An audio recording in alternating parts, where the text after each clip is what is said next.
भगवत कृपा से अब देख लीजिएगा।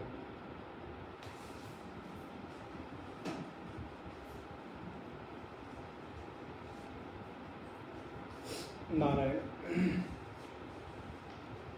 हम लोग प्रस्थानत्रय के मध्य जो श्रुति प्रस्थान है, श्रुति प्रस्थान में भगवान शंकराचार्य से कृत उपनिषद है, उन उपनिषदों की श्रृंखला में अब ऐत्रेय उपनिषद में प्रवेश कर रहे हैं। इससे पूर्व ईशावास्य उपनिषद, केनोपनिषद, कठोपनिषद, प्रश्नोपनिषद, मुंडक उपनिषद, इन 5 उपनिषदों पर भगवान आदिगुरु शंकराचार्य की छत्र छाया में रहते हुए हम लोगों ने कुछ विचार, श्रवण, मनन करने का प्रयास किया। हर उपनिषद की एक अपनी अपूर्वता है। हर उपनिषद का लक्ष्य तो एक ही है, ब्रह्मानुसंधान, ब्रह्म में प्रतिष्ठा। किंतु उपनिषद का जो माध्यम है, पद्धति है,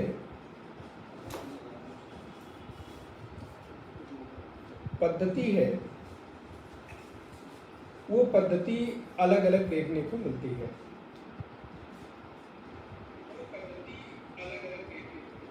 किंतु सारी की सारी जो लक्ष्य है, वो लक्ष्य एक ही है, वो है स्वरूप की अवस्थिति, स्वरूप में अवस्थान।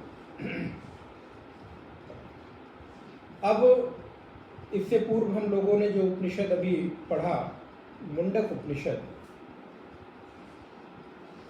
मुंडक उपनिषद में भगवती श्रुति ने विभिन्न प्रकार के माध्यमों से उस ब्रह्म का निरूपण कर रही है।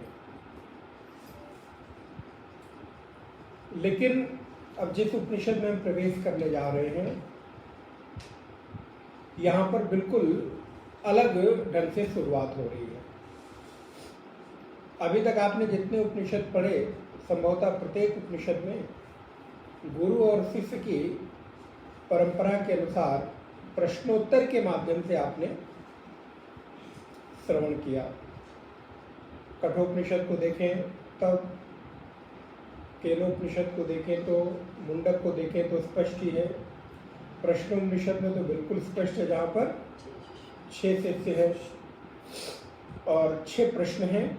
उन प्रश्नों के उत्तर के रूप में पूरा उपनिषद है। लेकिन यहाँ पर भगवती श्रुति किसी गुरु शिष्य की परंपरा के अंतर्गत नहीं है, तो परंपरा के अंतर्गत, लेकिन यहाँ पर कोई शिष्य प्रश्न नहीं कर रहा, बल्कि सीधे भगवती श्रुति उपदेश कर रही है। और ये जो उपनिषद हमको प्राप्त हो रहा है, इस पर भगवान शंकराचार्य ने जो प्रारंभ का भाष्य है, वो बहुत विस्तार में लिखा है, जिसको हम लोग उपोद्घात कहते हैं। यहाँ पर इस उपनिषद की जो विशेषता है वो ये है कि अभी जो हमारे अनुभव में विषय आ रहा है, हमारे अनुभव में जो अभी ये पूरा का इदम इदम करके दृश्य प्रतीत हो रहा है, उस प्रतीति की अनुभूति को लेकर ये उपनिषद आगे बढ़ रहा है कि इसकी उत्पत्ति कैसे हुई। क्योंकि जब तक इसकी उत्पत्ति के बारे में हमको नहीं पता चलेगा, तब तक इसके मिथ्यात्व का बोध नहीं होगा। इसलिए ये जो ऐत्रेय उपनिषद है, ये ऋग्वेद के अंतर्गत पाया जाता है। ऋग्वेद में 2 खंड आते हैं, या हम ऐसा कह लें कि 2 ब्राह्मण आते हैं, क्योंकि प्रत्येक उपनिषद में ब्राह्मण, आरण्यक इस प्रकार के खंड पाए जाते हैं। तो इसमें दो खंड हैं, एक है ऐतरेय आरण्यक, ऐतरेय ब्राह्मण, और दूसरा है कौशितकी ब्राह्मण। तो ये उपनिषद ऐतरेय ब्राह्मण के अंतर्गत प्राप्त होता है, जहाँ पर इस उपनिषद में भगवती श्रुति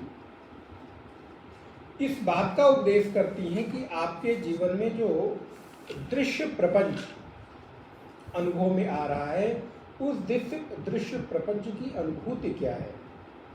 वैसे तो एक बात बिल्कुल सत्य है कि पूरे विश्व में वो सत्ता ही व्याप्त है, वो चेतना ही व्याप्त है, लेकिन वो चेतना व्याप्त है इसकी हमें अनुभूति तो होनी चाहिए। ये कैसे व्याप्त है, तो यहाँ पर भगवान शंकराचार्य ने भाष्य लिखा है। उपनिषद के पहले, आप जिनके पास भाष्य होगा आप देखेंगे तो 8-10 पन्ने में ये भाष्य आपको प्राप्त हो रहा है। उस भाष्य का जो मुख्य विषय है वो ये है कि कभी भी भगवान शंकराचार्य ने कर्म और ज्ञान का समुच्चय नहीं माना। अर्थात जैसा कि आजकल साधारण गृहस्थ में रहते हुए जो साधक हैं, भक्त हैं, वो ऐसा सोचते हैं उनकी बुद्धि के अनुसार, तो ठीक भी है, उनका अपनी मान्यता है, उस पर कोई प्रहार नहीं कर सकते। लेकिन हाँ, जो शास्त्र का दृष्टि है वो हम लोग जरूर बताएंगे कि अपना कर्म करते रहो और जितना हो सके उतना अध्यात्म में, जितना हो सके उतना श्रवण मनन उपासना पूजन आप करते रहे। आपको कोई मना नहीं कर रहा है, भगवान मिल जाएंगे। लेकिन भगवान शंकराचार्य का बिल्कुल जोर देकर इस बात पर आग्रह है कि कभी भी कर्म और ज्ञान का समुच्चय नहीं हो सकता। ज्ञान जब भी होगा तो कर्म के साथ नहीं होगा। चित्त में ज्ञान की उत्पत्ति कर्म की शिथिलता, और कर्म की शिथिलता का तात्पर्य है वासना की शिथिलता। कर्म के प्रति हमारा जो आग्रह बुद्धि है, अब यहाँ पर कोई ये ना कह दे कि हम नहाते भी हैं, भोजन भी करते हैं, तैयार भी होते हैं, तो ये भी कर्म है।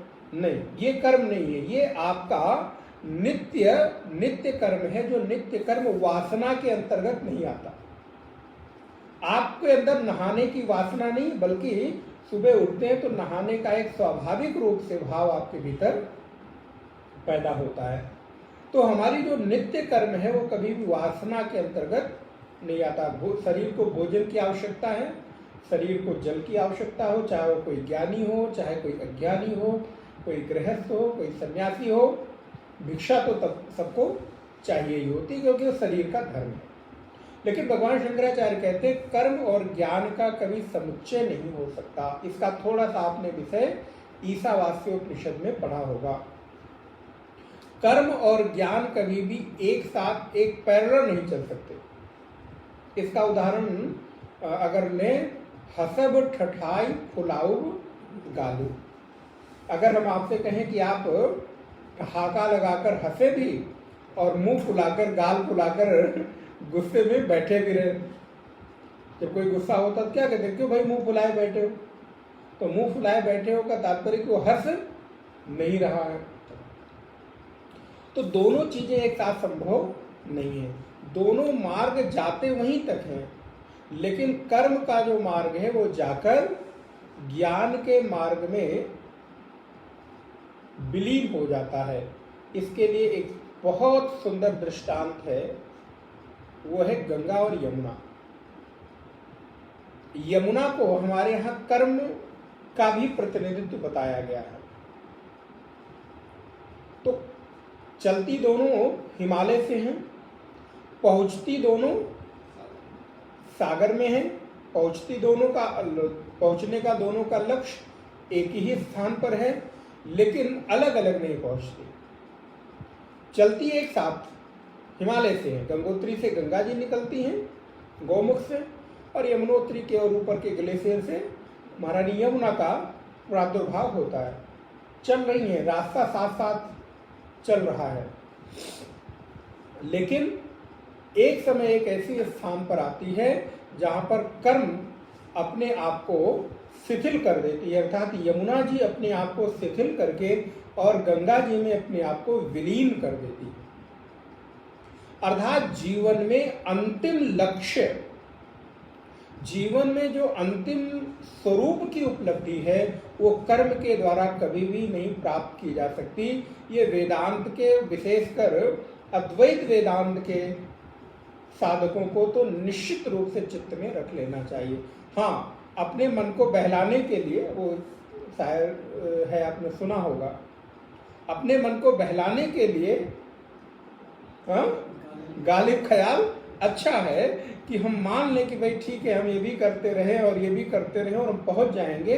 तो भगवान शंकराचार्य कहते हैं कि आप स्वतंत्र हैं, उसमें हमारा कोई आग्रह नहीं। लेकिन यदि कोई व्यक्ति चाहे कि हमें अपने अंतिम लक्ष्य की प्राप्ति करनी है तो उसको चतुर्थ आश्रम, और वो चतुर्थ आश्रम अर्थात संन्यास आश्रम ग्रहण करना ही पड़ेगा।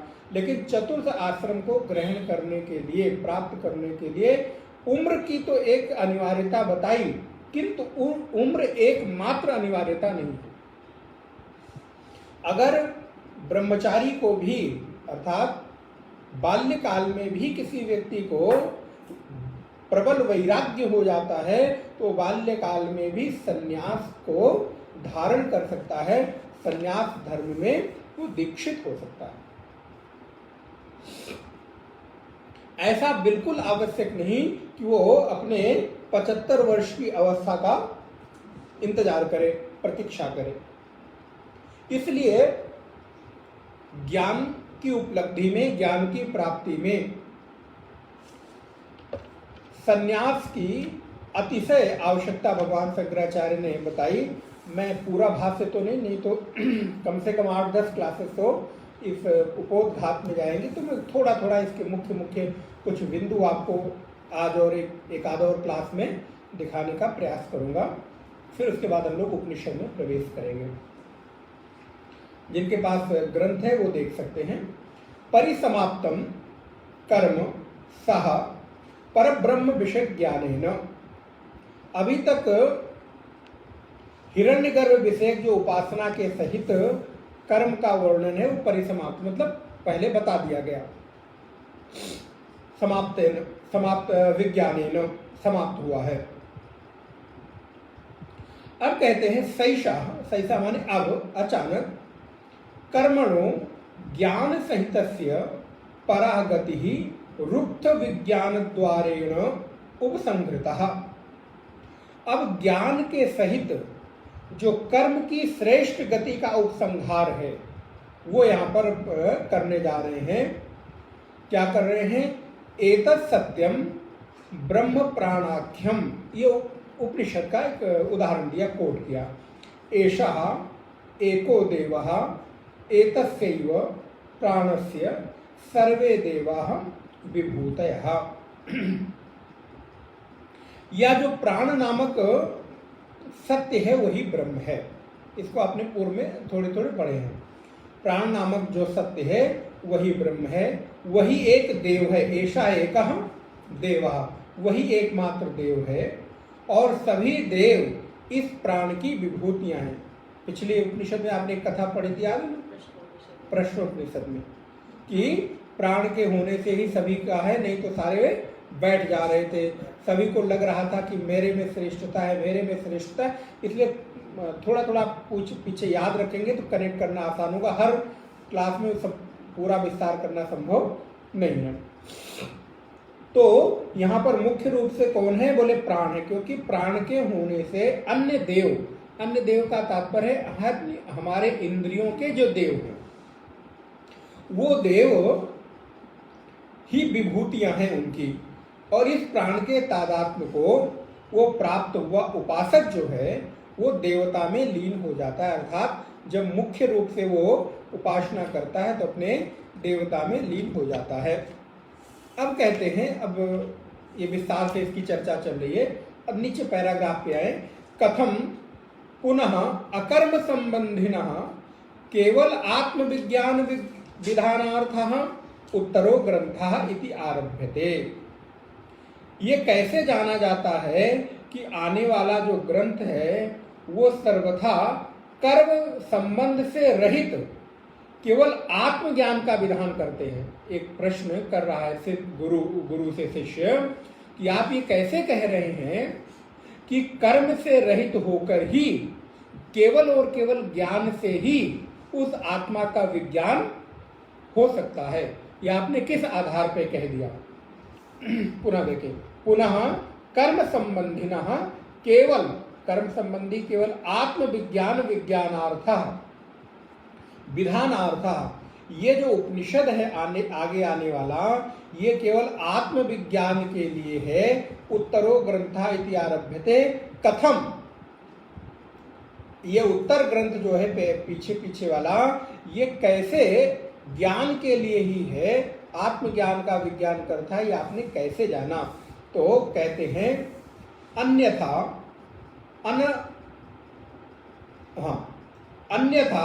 अनवगमात्, क्योंकि ब्रह्म ज्ञान के अतिरिक्त किसी अन्य अर्थ का बोध यहाँ पर नहीं होता।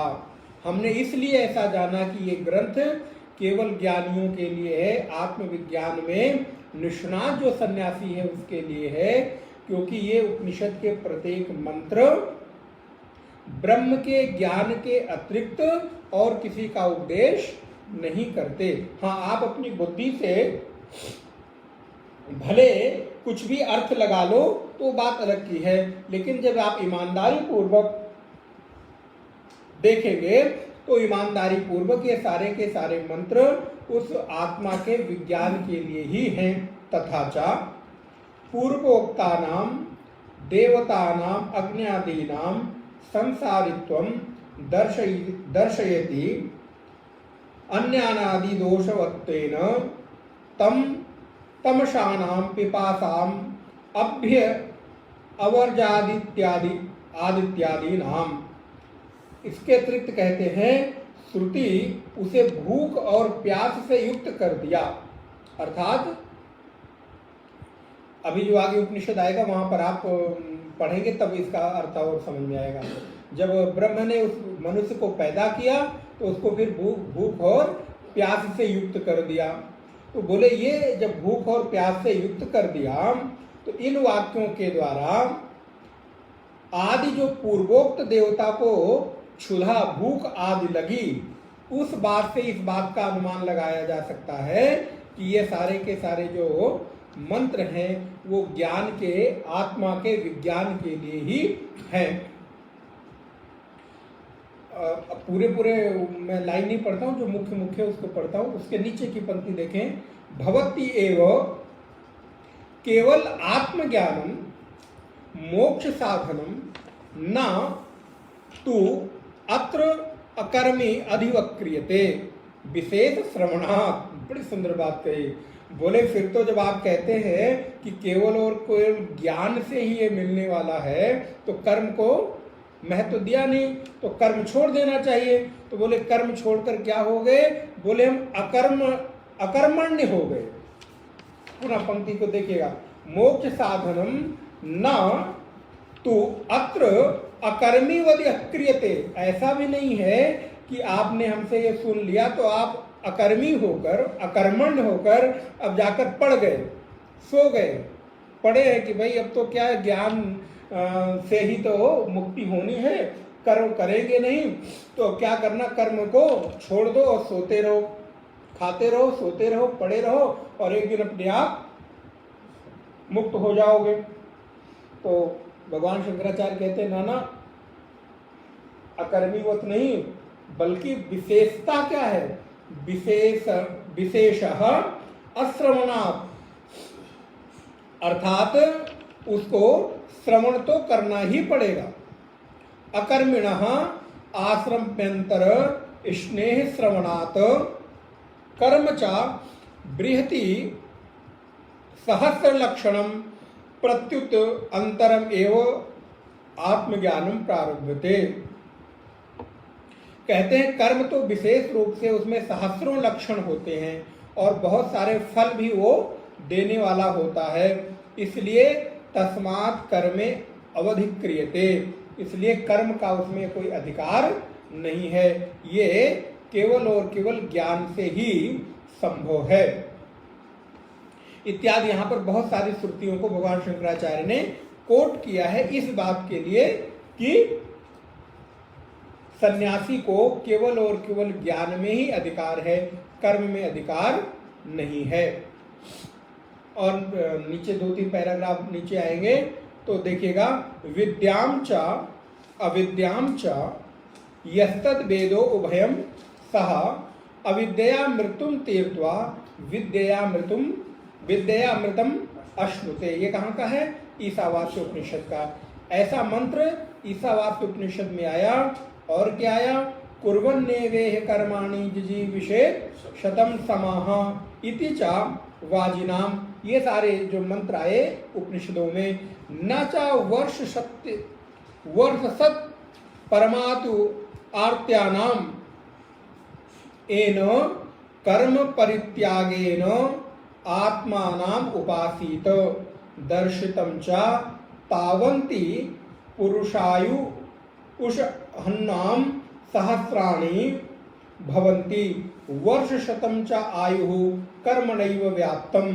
ये सारे यहाँ पर दर्शितस्य मंत्रा कुर्वन्नेवेह कर्माणि, ये सारे मंत्र यहाँ पर आए कि कर्म करते हुए।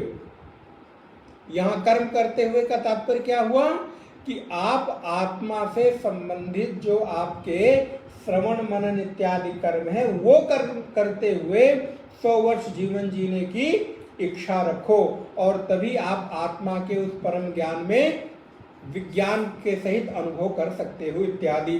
तथा यावत जीवम अग्निहोत्रम जुहोति, जब तक जियो तब तक अग्निहोत्र करो। यावत जीवम दर्श पूर्णमासाभ्याम यजेत, जब तक जियो तब तक अमावस्या पूर्णिमा आदि पर यज्ञ हवन आदि करो, दान पुण्य करो, यजन करो, अनुष्ठान करो। तम यज्ञ पात्रे दहंति इति चा ऋणत्रयितेश्य। बोले ये सारी चीजें बताई गई तो बोले ये तो जो ऋण त्रय है वो अज्ञानियों के लिए है। 3 प्रकार के जो हमारे ऋण है, ऋषि ऋण, पितृ ऋण और आचार्य ऋण।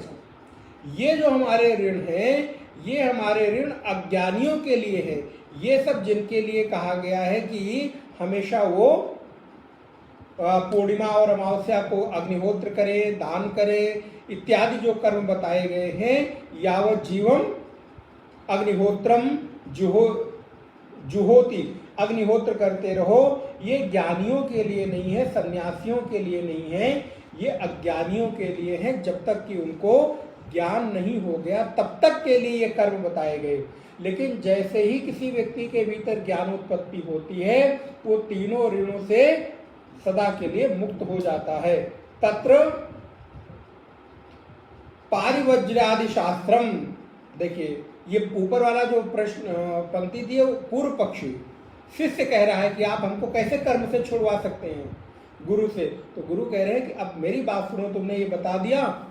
अब कह रहे हैं तत्र पारिवज्यादि शास्त्रम। जो पारिवज्यादि शास्त्र मतलब जो सन्यास की बात करते हैं, जो शास्त्र जो परिवर्जन्या की बात करते हैं, परिव्राजक बन के रहने के, वो क्या कहते हैं? वो कहते हैं व्युत्थायाथ भिक्षाचर्यम चरंती ही। जैसे ही तुम्हें वैराग्य हो जाए वैसे ही जहां हो वहीं से उठ के और गृह त्याग कर भिक्षा करते हुए, भिक्षचर्या करते हुए और अपने आत्मा के अनुसंधान में लग जाओ। तुम्हें किसी भी प्रकार का दोष नहीं लगेगा। जहां हो व्युत्थाय, व्युत्थाय माने उठ जाओ। भिक्षाचर्यम चरंती, भिक्षा करते हुए इत्यादि आत्मज्ञान स्तुति ही। ये आत्मा ज्ञान, आत्मा के ज्ञान की यहाँ पर स्तुति कर रहे हैं। और आपके पास वो नहीं होगा, यहाँ पर जाबालोपनिषद का एक कोट किया गया है। वो कहा गया यद हरेव विरजेत तद हरेव प्रव्रजेत। अर्थात जिस क्षण तुम्हें सन्यास की विरक्ति की भावना आए उसी समय प्रव्रजेत, उसी समय घर छोड़कर चल दो। नहीं तो ये मन आपको पुनः रोक लेगा। और अगर ऐसा नहीं करोगे तो वित्थाय भिक्षाचर्यम चरंती, और छोड़कर बोले भिक्षचर्या करते हुए, भिक्षा यापन करते हुए और संन्यास लेकर आत्मा के अनुसंधान में लग जाना चाहिए।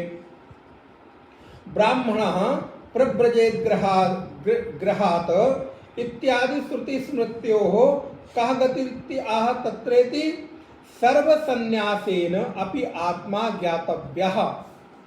सर्व संन्यास आपके पास नहीं हो, सर्व संन्यास के साथ ही आत्मा ज्ञातव्य है, ऐसी बात शास्त्र बार बार कहते हैं। अब यहां पर भगवान शंकराचार्य पुनः कहते हैं कि जिस व्यक्ति के भीतर संन्यास की प्रबलता आ गई है, उसी के लिए भिक्षाचर्या करते हुए जीवन यापन की बात कही गई है। लेकिन बिना विरक्ति के, बिना वैराग्य के, कोई किसी अन्य कारण से गृह का त्याग न करे, गृह में रहते हुए वो अपने जीवन का यापन करे। और कर्म भी उसी के लिए है जिसके जीवन में प्रयोजन हो। कर्म का जो प्रयोजन है वो जो वासनाग्रस्त है, कामनाग्रस्त है, उसी के लिए है ना भाई। प्रवृत्ति किसके लिए? जिसको कुछ चाहिए। जिसको कुछ चाहिए ही नहीं वो कर्म क्यों करेगा? और जब कर्म नहीं करेगा तब गृहस्थ में रहकर करेगा क्या? वो गृहस्थी वालों के लिए भी भार हो जाएगा। क्योंकि घर में तो जो व्यक्ति काम नहीं करता वो किसी लायक, वो कथा आप जड़ भरत वाली भागवत जी में सुनते हैं।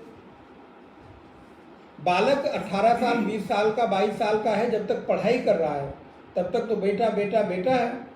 लेकिन वही बेटा उसी माँ बाप के लिए 22 साल 25 साल के बाद पढ़ाई पूरी करके अगर कुछ ना करे, अभी तक खिला रहे थे, पहना रहे थे, सारी व्यवस्था कर रहे थे, लेकिन जब आपको लगा कि अब इसकी पढ़ाई पूरी हो गई, इसको कमाना चाहिए, तो वही माता पिता बार बार उस बच्चे को कहते कुछ करते नहीं हो, कुछ करते नहीं हो, कुछ देखो, कुछ बिजनेस करो, कुछ नौकरी करो, अरे छोटी मोटी कर लो, धीरे धीरे तुम्हारा प्रमोशन हो जाएगा।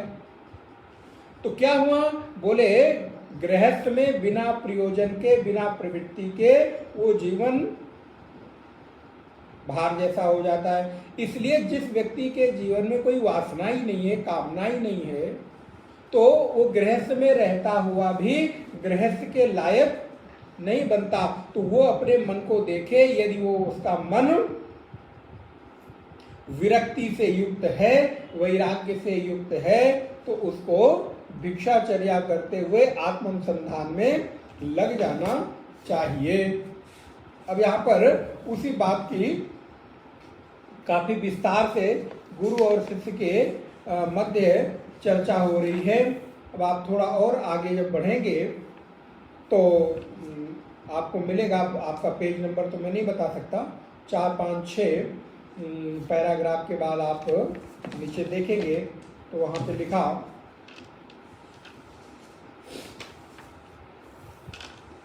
काम निमित्त, मिला होगा,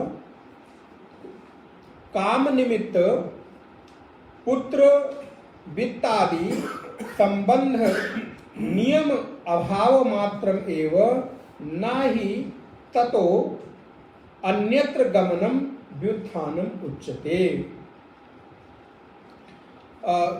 कहते हैं कि पुत्रादि के पास गृहस्थ आश्रम तो कामना से प्रयुक्त ही है, क्योंकि कभी कोई ऐसा गृहस्थ नहीं हो सकता जो कामना प्रयुक्त ना हो। और कामना के निमित्त जो पुत्र है, वित्त है, इस संबंध में जो नियम है उसका अभाव मात्र अगर वहां पर दिख रहा है तो उसके लिए व्युत्थान ही एकमात्र नियम है। उन पुत्रादिकों के पास कहीं अन्यत्र जाने का नाम व्युत्थान नहीं है। भगवान शंकराचार्य भी कह रहे हैं कि मान लो कि आपको विरक्ति हो गई, बोले उठे और किसी और पुत्र के पास, किसी और संबंधी के पास चले गए, तो कहते हैं नाही ततो अन्यत्र गमनम व्युत्थानम उच्यते। बोले उस व्युत्थान का नाम, उस छोड़ने का नाम संन्यास नहीं है कि एक को छोड़ा और दूसरे के पास चले गए। फिर कहते हैं ततो न गार्हस्य एव अकुर्वत आसनम उत्पन्नम अविद्यस्य एतेन गुरु शुश्रूषा तप सारेप्य प्रतिपत्तिर् विदुषा सिद्धाः।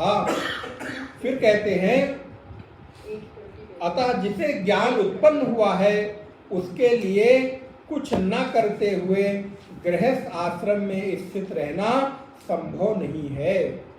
अगर किसी को ज्ञान नहीं हुआ है तो वो बिना किसी प्रयोजन के गृहस्थ में रहना उसके लिए संभव नहीं है। इसके लिए वो क्या करे? बोले इससे विद्वान के लिए गुरु शुश्रूषा और तपस्या आदि की भी असंगति सिद्ध हो जाती है। अगर उसके जीवन में ज्ञानोत्पत्ति नहीं है तो इस प्रकार का कर्म भी उसके लिए असंगत ही होता है, कोई उसको लाभ देने वाला नहीं है। अत्र यहाँ पर केचित माने कुछ गृहस्थः भिक्षाटनादि भयात् परिभवाच्च। बोले यहाँ पर कुछ गृहस्थ पुरुष भिक्षाटन के आदि के भय से और तिरस्कार से डरने लगते हैं। देखिए आपके मन में जो भी प्रश्न उठ सकते हैं उस सब पर भगवान शंकराचार्य अपने भाव को रख रहे हैं। बोले बहुत सारे लोग तो इसलिए भिक्षाटन मतलब इसलिए घर नहीं छोड़ते कि महाराज भिक्षाटन करेंगे हमारी बेइज्जती होगी, हमने जिंदगी भर इतनी उपलब्धि हासिल की, हम इतने बड़े सफल बिजनेसमैन रहे, सफल उद्योगपति रहे, इतना घर बनाया, इतना परिवार संभाला, बच्चे को पढ़ाया, सब कुछ किया, अब बताइए मैं किसी के आगे हाथ फैलाऊं? तो बोले इस डर से, कितनी सुंदर बात है, अत्र केचित, अंडरलाइन कर सकते हैं आप लोग, अत्र केचित गृहस्थाः, यहाँ पर कोई गृहस्थ भिक्षाटनादि भयात, भिक्षाटन के भय से, परिभवाच्च और तिरस्कार के, परिभवात माने तिरस्कार के भय से डरने लगते हैं और अपनी सूक्ष्मदर्शिता दिखलाते हुए वो उत्तर देते हैं। देखिए भगवान शंकराचार्य प्रत्येक लाइन में सूक्ष्म दृष्टिताम दर्शयन्तः, वो अपनी बुद्धि लगाते हैं और अपनी सूक्ष्म दृष्टि से दिखलाते हुए उत्तर देते हैं कि केवल देह धारण मात्र के इच्छुक भिक्षु के लिए भी भिक्षाटन आदि का नियम देखा ही जाता है। वो कहते हैं ये भिक्षाटन तो केवल देह धारण के लिए है। देखो इन्होंने अपने देह को चलाने के लिए, बहुत सारे लोग सुनेंगे तो आपको कहते पाए जाएंगे कि कुछ नहीं कर पाए तो शरीर को चलाने के लिए, जीवन यापन के लिए, अब आगे आप लोग पूरा कर लीजिएगा, संन्यास ले लिया इत्यादि। तो बोले बहुत सारे सूक्ष्म दृष्टि है। देखिए ये गृहस्थों के ऊपर थोड़ा सा भगवान, अब बड़े लोग हैं इससे ज्यादा कटाक्ष क्या करेंगे, तो जो तथाकथित अपने आप को बड़े बुद्धिमान समझते भगवान उनको भी कहते होंगे ना, भगवान शंकराचार्य को भी। तो एक बार एक महात्मा बड़ा सुंदर बता रहे थे, बोले हमारे साथ दो शिष्य कहीं गए थे, गुरुओं के साथ एक दो लोग तो चलते ही हैं, तो गए तो किसी गृहस्थ में परिवार में पहुंचे तो उसके यहाँ एक बेटी बड़ी अच्छी विवाह के लिए थी, तो कहीं विवाह हो नहीं रहा था, वर नहीं मिल रहा था, तो देखा महाराज के साथ में दो बड़े अच्छे सुंदर अच्छे बच्चे साथ में क्या कर रहे हैं, आसन उठा रहे हैं, पादुका उठा रहे हैं, सेवा कर रहे हैं। तो बड़ी जोर से डांटा, महाराज क्या कर रहे हैं आप, अपनी तो जिंदगी बर्बाद भी किए हैं, इसकी भी जिंदगी बर्बाद कर रहे हैं, क्या हो गया? बोले देखिए इतने हट्टे कट्टे बच्चे अगर ये संसार में होते तो कम से कम दो लड़कियों का भला तो हो जाता। देखो हमको एक इसमें से एक लड़का हमको दे दो, अपनी लड़की के साथ उसका। अब बोले ये जो सूक्ष्म दृष्टि लोग हैं वो तो इस तरह का देखते हैं। तो ऐसा भगवान शंकराचार्य को भी कटाक्ष करते ही रहे होंगे लोग।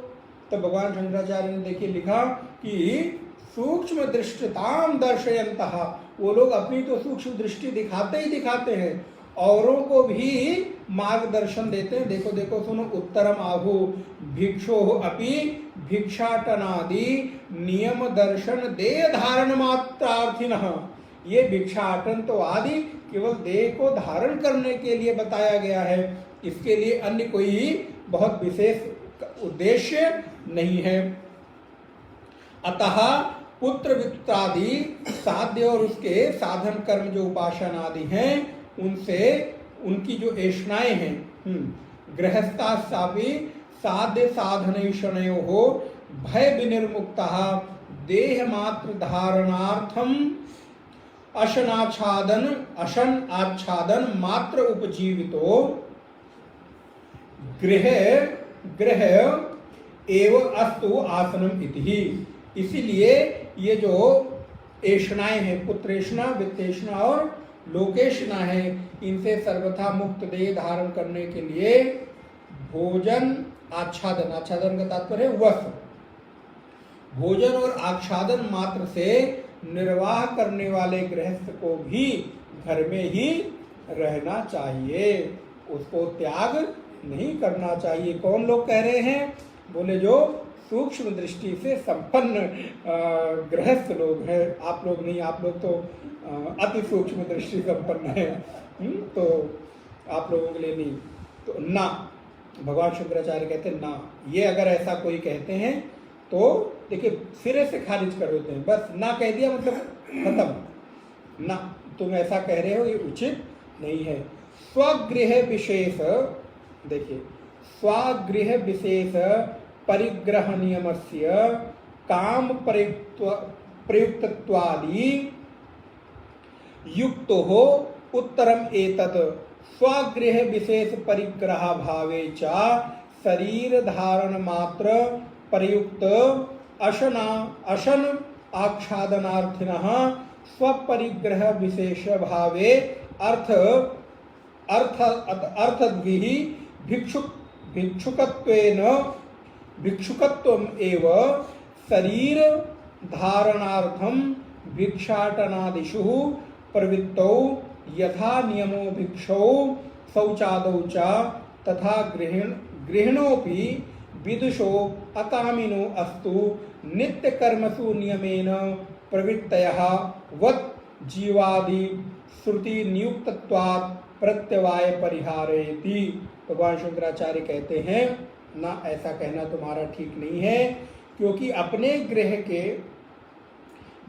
गृह में विशेष परिग्रह का नियम की भावना प्रयुक्त ही है, क्योंकि आप अपने घर में रहेंगे तो विशेष रूप से परिग्रह युक्त होंगे ही होंगे। अर्थात जो तुम कह रहे हो कि अपने घर में ही रह के उसको साधन करना चाहिए, केवल भोजन और वस्त्र के लिए भिक्षाटन नहीं करना चाहिए, तो भगवान शंकराचार्य कहते हैं ये तुम्हारी सूक्ष्म दृष्टि उचित नहीं है। क्यों? क्योंकि स्वगृह, अपने घर में कोई भी रहेगा तो विशेष परिग्रह की भावना से युक्त होगा ही होगा, अर्थात न चाहते हुए भी वो परिग्रह करता ही रहेगा। वो न चाहते हुए भी बहुत सारे संबंधों का निर्वहन करेगा ही करेगा, न चाहते हुए भी लोगों के साथ आना जाना करना ही पड़ेगा। इसलिए स्वगृह विशेष परिग्रह भावे चा शरीर धारण, इस प्रकार उपयुक्त बातों का जो तुमने कहा वो उचित नहीं है। अपने गृह में परिग्रह का अभाव हो जाना तो भिक्षुकत्व स्वतः ही सिद्ध है। और अगर आप अपने घर में रहते हुए विशेष प्रकार से परिग्रह का अभाव कर लेते हैं, परिग्रह का अभाव का तात्पर्य है अपरिग्रही बन जाते हैं, अर्थात सबसे अपने आप को तोड़ लेने में सामर्थ्यवान हो जाते हैं, तो आपका घर भी भिक्षाटन का ही एक केंद्र है, ये है। लेकिन उसके लिए शर्त ये है कि फिर आप अपने आप को चारों तरफ से समेट के फिर आप घर में भी ये मान के चले कि मेरे घर का भोजन भी मेरे को भिक्षा के रूप में ही मिल रहा है, प्राप्त हो रहा है। वहां तो भिक्षुकत्व स्वतः ही सिद्ध है, क्योंकि शरीर धारण मात्र के लिए भोजन और आच्छादन की इच्छा करने वाले पुरुष में अपने परिग्रह विशेष का भाव ही है, क्योंकि वो घर में रहते हुए केवल दो ही चीजें चाह रहा है, भोजन और वस्त्र। तो वो तो भिक्षुक तो वैसे भी हो गया। तो इस वजह से घर में भी रहते हुए भिक्षुक भाव से रहा जा सकता है, लेकिन उसके लिए शर्त जो ऊपर बताई गई उसका पालन करना अनिवार्य है। और उसके बाद कहते हैं कि जब तक वो जीवन जी रहा है वो निष्काम गृहस्थ को भी यावत जीवति, जब तक जीवन है श्रुति से युक्त होकर शौचादि का पालन करते हुए, पवित्रता आदि का पालन करते हुए और अपने नित्य कर्मों को करते हुए प्रत्यवाय दोष से बचता हुआ वो नित्य अपनी साधना में प्रयुक्त हो सकता है, अर्थात घर में रहते हुए भी भिक्षुक जीवन जी सकता है, अगर उसको ऐसा डर लगता है कि बाहर जाना उसके लिए उचित नहीं है तब। लेकिन उसके लिए शर्त यही है कि अपने आप को चारों तरफ से समेट ले, लोगों के साथ संबंध को कम से कम का तात्पर्य है कि बिल्कुल ना रहे। अब यहाँ पर फिर पुनः भगवान शंकराचार्य उसी बात को और विस्तार से बताते हैं। भगवती स्तुति का एक यहाँ पर बड़ा सुंदर मंत्र दिया। हमारे यहाँ दो प्रकार के सन्यास बताए गए हैं। एक सन्यास है विविदिशा सन्यास, जो ज्ञान की प्राप्ति के लिए सन्यास लिया जाता है, जहां पर किसी भी प्रकार से व्यक्ति के भीतर आत्म उपलब्धि की इच्छा हो गई है, इसके लिए वो गुरु के सानिध्य में जाकर सन्यास ग्रहण करता है। यहाँ पर कहते हैं, आपके पास वो ग्रंथ नहीं है, विविदिशा सन्यास अधीत वेदस्यैव एव अधिकारा इत्य अधीत वेदस्यैव ग्राहस्य प्रतिपत्तेः प्रागति द्रष्टव्या ननु जायमानो वही ब्राह्मणास्त्रिभिः ऋणवत् जायते ब्रह्मचर्येण भिक्षो ज्ञानेन देवेभ्यः प्रजयः प्रतिभ्या।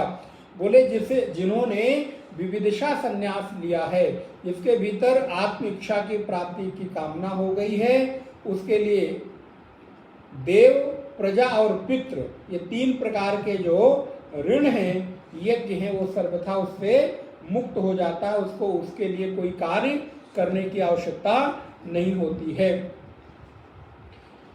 ब्रह्मचारिणः, अब यहाँ पर एक विशेष रूप से वो देते हैं, क्योंकि हमारे यहाँ ब्रह्मचारी रहते हुए उसको गृहस्थ में जाने का पूरा अधिकार है।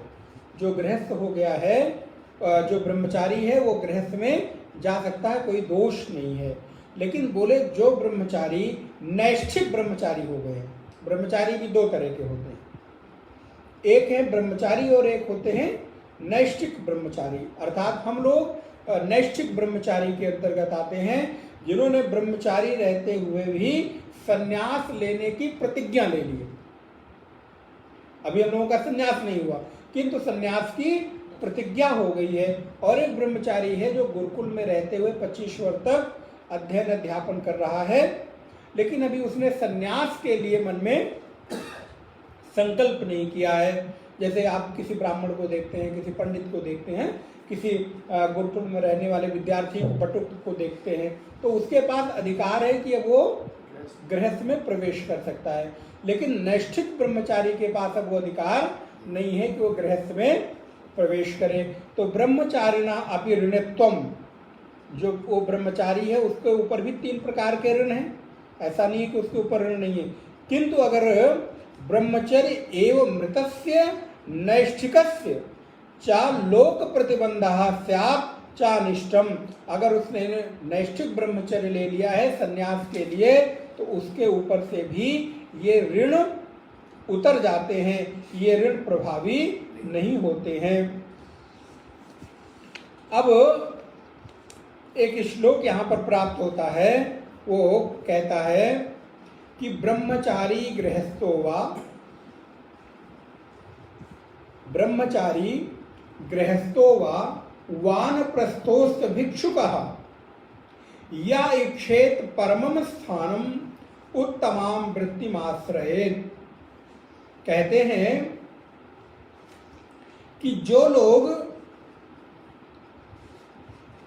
ब्रह्मचारी, गृहस्थ, वानप्रस्थ या भिक्षुक हैं, वो लोग अगर ब्रह्म की इच्छा करते हैं तो जहां हैं वहीं से वो भिक्षा की वृत्ति को, संन्यास की वृत्ति को धारण कर सकते हैं, अर्थात संन्यास ले सकते हैं। इसमें कोई नियम नहीं है कि उनको ब्रह्मचारी से गृहस्थ, गृहस्थ से वानप्रस्थ और वानप्रस्थ से फिर संन्यास में आने की जरूरत है। वो गृहस्थ आश्रम से वानप्रस्थ करे जरूरी नहीं है, बल्कि ब्रह्मचर्य से गृहस्थ, गृहस्थ से वानप्रस्थ और वानप्रस्थ से संन्यास, उनका तीनों एक साथ ही सिद्ध हो जाता है। अब यहां पर कहते हैं अधीत्य विधिवत वेदांत पुत्रान उत्पाद्य धर्मतः इष्ट्वा चाशक्तितो यज्ञैर मनोमोक्षे निवेशयेत्। और गृहस्थ को ऐसा पुत्र उत्पन्न करना चाहिए, ऐसा संस्कार देना चाहिए कि वो भी विद्वान बनने की अपने भीतर इच्छा व्यक्त करे और वो भी मोक्ष को धारण करने की इच्छा करे, भले ही क्रम समुच्चय हो। बोले महाराज अगर सभी आपके जैसे सन्यासी बन जाएंगे तो संसार कैसे चलेगा? तो बोले आप उनको क्रम समुच्चय अर्थात गृहस्थ होते हुए संन्यास तक पहुंचे। ऐसा जरूरी नहीं कि सारे ही ब्रह्मचारी से सीधे सन्यासी हो जाएं। ब्रह्मचारी से गृहस्थ, गृहस्थ से वानप्रस्थ, लेकिन वानप्रस्थ से फिर संन्यास में दीक्षित होना ही चाहिए। ये प्रत्येक मनुष्य के लिए आवश्यक है कि वो अपने कर्तव्यों का पालन करके जब उसके सारे कर्तव्य पूरे हो जाएं तो उसको संन्यास धारण करने का अधिकार है। संन्यास लेकर और अपने आत्म अनुसंधान में लग सकता है। अब भगवान शंकराचार्य उसी बात को यहाँ पर निगमन करते हुए कहते हैं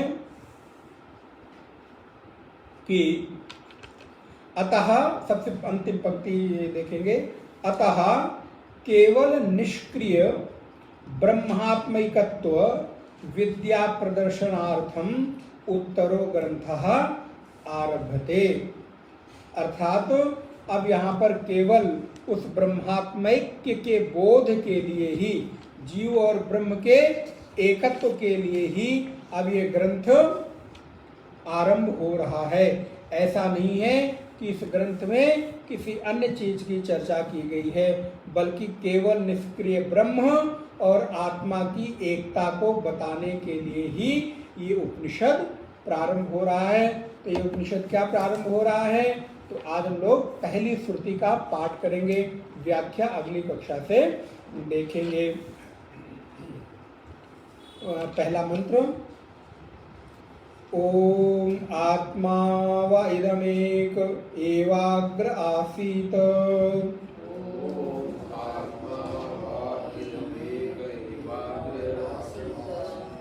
नान्यत् किंचन मिषत स ईक्षत लोकान् नुसृजा इति। पुनः ओम आत्मा व इदमेक एवाग्र आसीत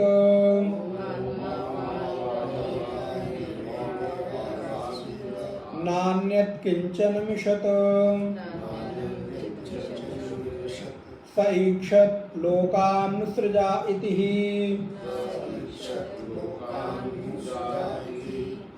नारायण। इसका जो शांति मंत्र है ये हम लोग तो हर कक्षा में पढ़ते हैं और प्राय इसका अर्थ भी आपको ज्ञात है, तो उसको बताने की आवश्यकता नहीं, फिर भी एक अर्थ एक लाइन में हम उसको बता देते हैं। वांग में मनसी प्रतिष्ठिता, मेरी वाणी मन में प्रतिष्ठित हो, मनो में वाचिक प्रतिष्ठितम, मेरा मन मेरी वाणी में प्रतिष्ठित हो। अर्थात मन से जैसा मैं निश्चय करूं वैसा ही वाणी के द्वारा बोलूं, और वाणी के द्वारा जैसा बोलूं मन से वैसा ही चिंतन करूं। देखिए कितना सुंदर शांति मंत्र है। मेरी वाणी मन में प्रतिष्ठित हो और मन मेरी वाणी में प्रतिष्ठित हो। मन से जैसा सोच रहा हूं वैसा ही बोलूं, और मैं जैसा बोल रहा हूं मेरा मन वैसा ही चिंतन करे। अर्थात मेरी कथनी और करनी में भेद फर्क ना हो। मनो में वाचिक प्रतिष्ठितम आविरावीर मएभिहि। और कहते हैं कि हे परमात्मन, तुम मेरे सामने आविरावीर, आ जाओ, प्रकट हो जाओ।